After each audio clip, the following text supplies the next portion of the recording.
Dans la prochaine capsule, je vais t'expliquer les différentes propriétés des triangles. Première propriété, c'est que la somme des angles à l'intérieur d'un triangle est toujours de 180. Ça veut dire que si j'additionne les trois angles, ensemble, ça va toujours mesurer 180.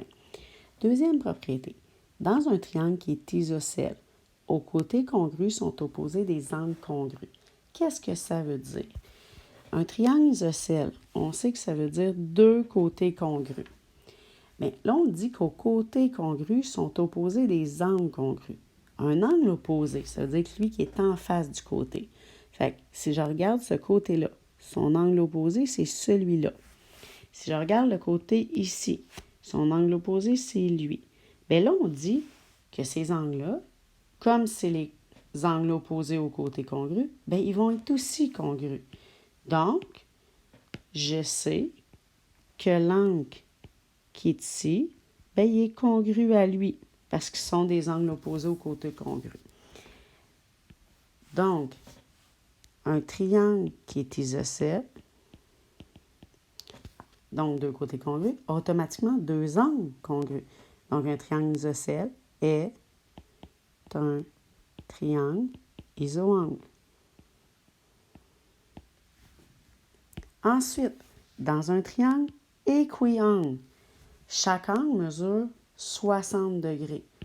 Donc, ça veut dire que l'angle qui est ici est égal à celui-là, est égal à celui-là, puis chacun mesure 60.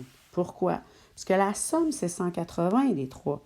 Mais si je fais 180 divisé par trois angles égaux, donc divisé par 3, bien, ça me donne 60. C'est pour ça que chacun des angles mesure 60. Prochain, dans un triangle rectangle, les angles aigus sont complémentaires. Premièrement, qu'est-ce que ça veut dire complémentaire? Complémentaire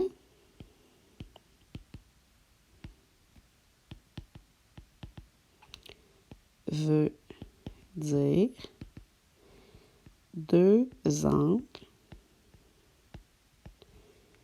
qui mesurent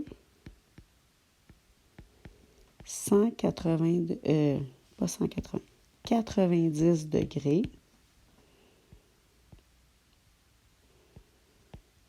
ensemble. Fait que si je regarde mon problème, bien, on a un triangle rectangle. On sait qu'un triangle rectangle, ça veut dire qu'il y a un angle de 90. Fait que si je prends la somme des angles, puis j'enlève 90 qui est mon angle droit, il reste 90. Puis ce 90-là, il me sert à quoi? Bien, il va me servir à mes deux autres angles. Donc, c'est pour ça qu'on sait qu'ensemble, ils sont complémentaires, qui vont mesurer ensemble 90 degrés. Dernière propriété qu'on voit ensemble.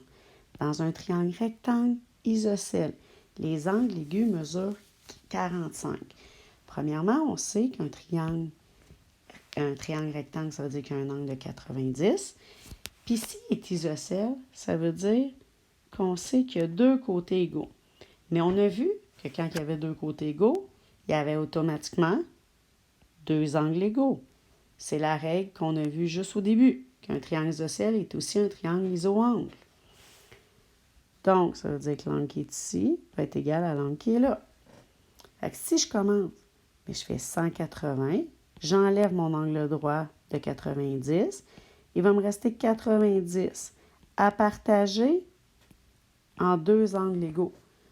Fait que là, je vais pouvoir faire 90 divisé par 2, qui me donne 45. Puis pourquoi je peux faire ça? Car un triangle isocèle est aussi isoangle.